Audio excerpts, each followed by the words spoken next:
And now we have Peter May. Peter, you're a builder, and yet you're building a passive portfolio of properties. You must have been in the industry a long time now. When did it click in that you actually needed to build a portfolio within the industry, yet outside your own sphere of building?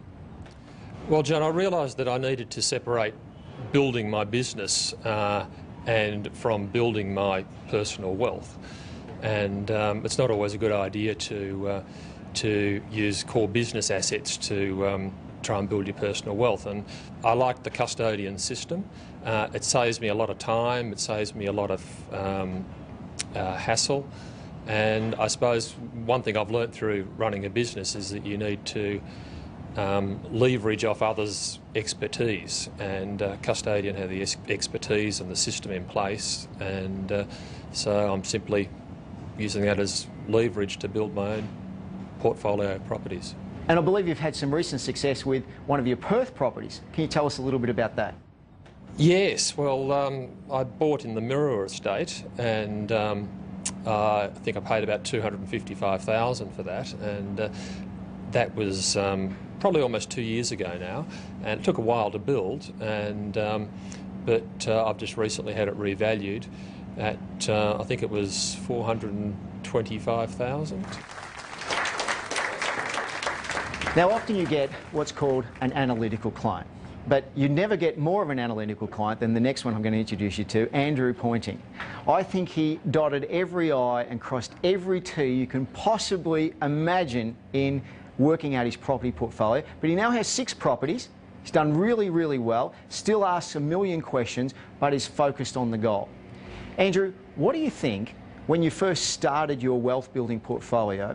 What do you think you had to grapple with most, given your analytical nature and having to see the big picture? What was the trade-off for you there? It's a question I've had to address myself, really. I think the main issue is you've just got to do it. You can go through all the analysis, you can get every scenario that you like to put up, and they all come out positive anyway, but at the end of the day you've just got to do it. You've got to put your confidence in the people that you're working with and the custodian program, and just go and do it and start, and then keep duplicating. And how have you found the actual analysis process gets in the way of your wealth building? No, for me, analysis gives you the confidence to actually go on, and it gives you the flexibility to be able to know what you can develop and how far you can push things as well. So, by analysing, by knowing where you are, what's driving you, you can move on and do more things and push the people that you're working with to get the results that you want. And you mentioned about needing to manage people. How have you found the need to manage people a strength in your wealth building portfolio? Spending time with people, getting to know the people that you're working with, making sure that they're aware of where you're coming from, what you're trying to achieve, and so that when you pick the phone up or you send an email to them, they know you. They know you're at the end of the line, and they know you won't go away, and they know what you are trying to achieve. That's particularly important.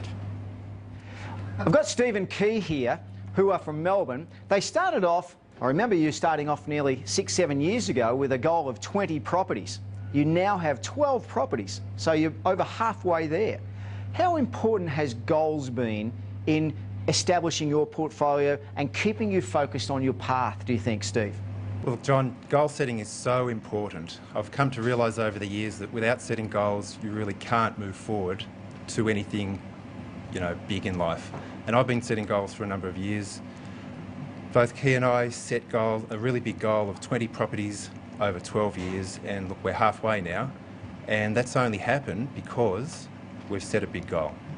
And it's not just setting a goal, it's working towards that goal, setting smaller goals along the way. It's so important. We both get up in the morning early, we meditate, we visualise, we do all the things that we know will work.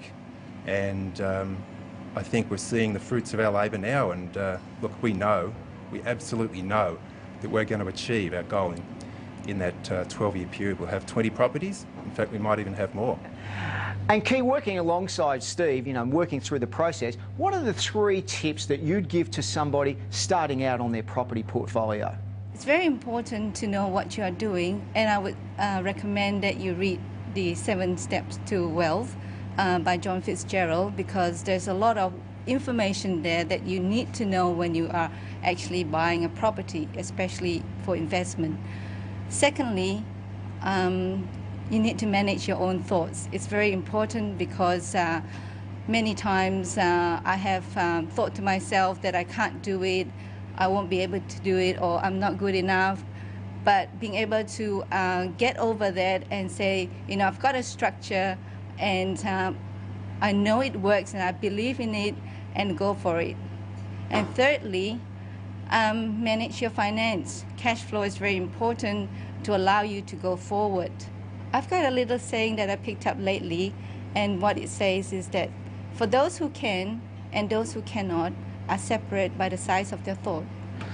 And next we have Margaret Seidman, who started later in life building a portfolio, built up a number of 12 properties, and now maintains a portfolio of 8, 9, 10 properties. Margaret, what did you find most daunting starting later in life to build a portfolio of properties? Oh, look, it's been hard. I mean, you've got all those things saying, you know, you're too old, you've gone past it, you can't do it. And I think a lot of us don't believe that we can go past our beliefs, and I've learnt that you can. And there's always fear involved, but you take a step past the fear and do it. And how have you had to come to terms with managing debt at your age? I think that was one of the hardest things I had to do, because my father grew up in an era where debt was bad, and he taught me that you shouldn't have any debts. And I had to learn the difference between good debts and bad debts, ones that were growing and ones that were just, you know, wasting your time. And we've had 8 properties now, but we got to 12, and I've had to sell off a couple to achieve our retirement goals, and I'm now looking at my next goal of 16 properties. Now, Alan and Jackie, 6 properties and over $2 million in a portfolio. How important, Alan, has it been to work with your partner through the process of building your property portfolio? It's very important that we both understand the process we have to go through to reach our goals, and to reach 12 properties in the next 10 or 12 years to retire comfortably. Alan makes a good point about having to work with your partner on the process, because the acronym for FEAR is false evidence appearing real. We really do have to understand the nuts and bolts of property. Now, a guy who does understand the nuts and bolts of property is David Shaw. He's an accountant, and an unusual accountant because he owns 13 properties, which is very unusual in my experience for an accountant. David, tell me your experience on your journey of building a portfolio of 13 properties and how it conflicts, or can conflict, with actually being an accountant. Well, I think, John, you're taught as an accountant to analyse and look at the downside and upside of things, but in a lot of cases the downside of things, and that can prevent you from actually making decisions. So I've taken the view that this is a very long-term thing, building a property portfolio. I look at the downside, and in reality there's very little downside, and I don't think there's any downside. So it's just a matter of managing the cash flows and just continuing to build that property portfolio over a 20 or 30-year period. Thanks, David. A great insight into the world of accounting, but also building a portfolio. We've heard from now a cross-section of custodian clients who are building a property portfolio. Ordinary Australians who started 3, 4, 5, 10 years ago without any property, and now have had to reinvent themselves in building a portfolio. They've discussed their fears, they've discussed cash flow, managing the portfolio, goals, and most importantly, being focused on what you want to achieve. Because that's where it starts, is having those big thoughts that you can actually do something and using that potential to take those steps. One step at a time, that's all it takes.